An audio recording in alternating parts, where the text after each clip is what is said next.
All right, so when I do ink work, I have been a pretty tried and true fan of the Micron pen.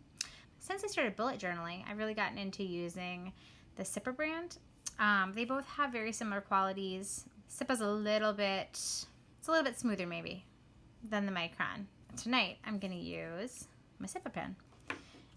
And these are the ink techniques I tend to use in my artworks. So I've got outline, hatching, cross-hatching, scribbling, line and shape work, contrast, and I just kind of look at the piece and kind of decide which one I want to do. So first things first, I've got all these watercolors. I need to decide what one I want to work on tonight. And because I'm partial to my plastic wrap techniques, I'm going to pick one of these guys to do. I think tonight we'll do this one.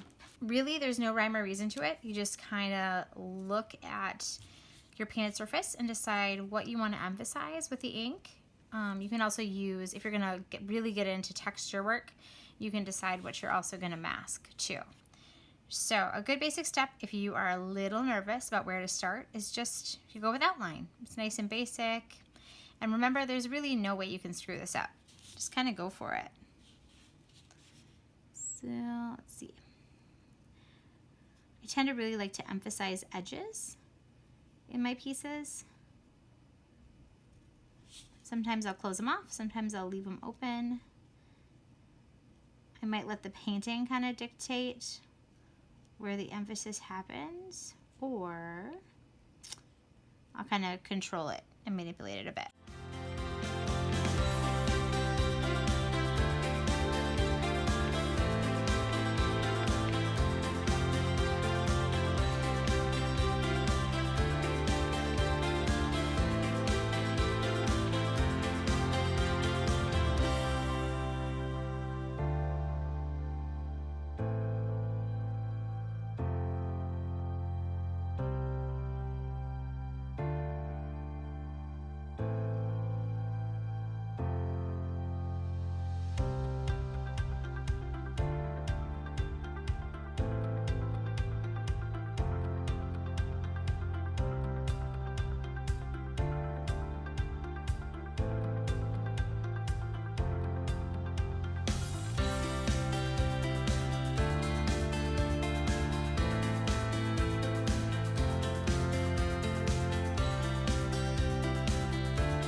So that is the start to what I'm very excited about. So I started with outline, and then I just kind of let the variation in the paint and the color and the lines guide me, and then that kind of built up into the scale like stuff that I'm super interested in, because it's different than how I've been doing ink lately in my works. So I'm very excited to see where this piece goes, and I hope you get a chance to check out my class on Skillshare.com.